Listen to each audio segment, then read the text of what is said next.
राजीव रंजन, ये चुनावी झुंझुना ओपीएस का पकड़ लिया कांग्रेस ने, और क्योंकि वो प्रयोग संयोग बन गया जीत का, इसलिए सारी पार्टियों को समझ में आ गया कि भैया ओपीएस जो है जिताऊ, चुनाव जिताऊ गारंटी तो है, तो लागू कर दिया जाए। कमेटी बना दी, और कमेटी बनाने का मतलब आप भी समझते।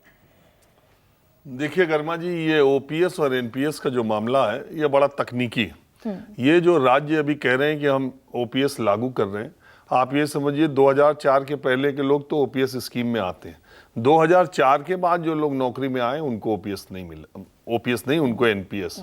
अब 2004 से आज 24 हो रहा है, 20 साल की नौकरी में कितने लोग आज रिटायर होंगे, आज कल परसों में।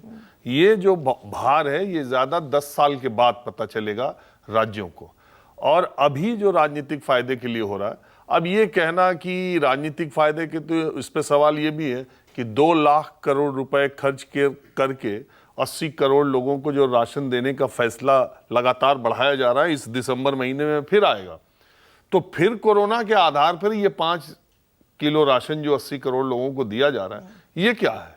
देश में कोरोना का क्या है बताइए? एक आदमी मास्क लगा के चल रहा है, कहीं कोई सोशल डिस्टेंसिंग है, कहीं हर आदमी अब सामान्य जीवन जी रहा है, तो फिर वो 5 किलो की रेवड़ी क्यों बांटी जा रही है सबको? अगर आप गांव में जाएं, देहात में जाएं, मैं जाता रहता हूं, आपको मैं दिखा दूं कि कितने लोग वो राशन वहीं लेते हैं और लेके घर भी नहीं जाते, बेच देते हैं। और ये क्या है?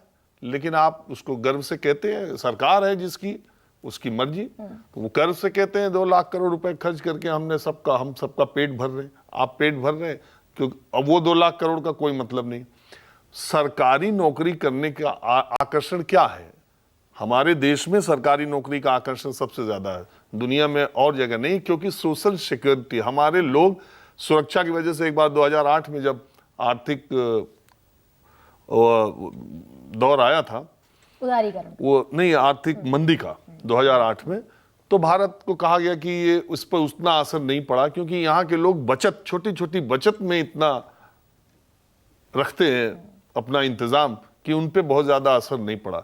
तो हम सुरक्षा के बारे में ज्यादा सोचते हैं, सोशल सिक्योरिटी के बारे में, और जो सरकारी नौकरी है उसका आकर्षण यही है।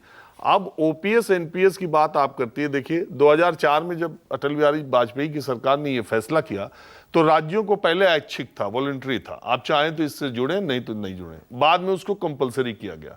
उस समय तमाम राजनीतिक विरोधों वाली सरकारें अलग अलग जगहों पर थीं, और उस समय सारी सरकारों ने हामी भर दी।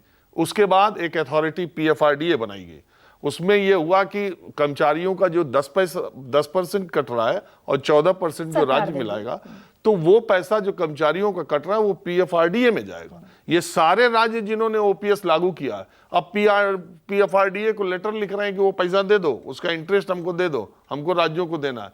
पीएफआरडीए ने साफ तौर पे कह रखा है कि ऐसा कोई प्रावधान एक्ट में है ही नहीं कि जो हम राज्यों को वापस पैसा दें। ये तो अब जब रिटायर होंगे कर्मचारी तो उनको देंगे। नहीं, लेकिन राजीव जी, ये अब 2023 के बाद से हिमाचल जीता ओपीएस की गारंटी पर, उसके बाद कर्नाटक जीत लिया 2023 में, 2022 में हिमाचल और 2023 में कर्नाटक जीता। सारी पार्टियों को समझ में आ गया क्या? अब मेरा बेसिक सवाल आपसे ये है कि अभी तक तो स्टैंड क्लियर था, ओपीएस पर कोई विचार नहीं होगा। अब क्या ये जितनी भी राज्य सरकारें हैं जहां पर एनडीए की सरकार चल रही है, सबने कमेटी बना दी, सबने मांग करनी शुरू कर दी। राज्यों और केंद्र के बीच का ये विरोधाभास क्या इसी प्रयोग और संयोग का हिस्सा है? क्या दबाव तो बना है? देखिए, आपको मैं एक मजेदार किस्सा बताता हूं। मैं हिमाचल प्रदेश के चुनाव के दौरान गया था। शाम को मंडी से थोड़ा आगे निकला, एक छोटी सी बाजार थी, मैं चाय पीने के लिए वहां उतरा। वहां 2-3 महिलाएं बैठी थी, तो उनके परिवार के लोग सरकारी नौकरी में थे। मैंने उनसे ऐसे कैमरे पे नहीं, ऐसे बातचीत पूछी, तो उन्होंने कहा कांग्रेस पार्टी पेंशन देगी और हमारे एक फैमिली मेंबर की पेंशन से हमको 5 पे फर्क पड़ेगा, 5 की जिंदगी में फर्क पड़ेगा। कांग्रेस पार्टी ने पेंशन देने को कहा है। तो आप ये मत समझिए कि कर्मचारी एक है, उसके सारे परिवार के लोग भी उससे प्रभावित होते हैं ओपीएस से।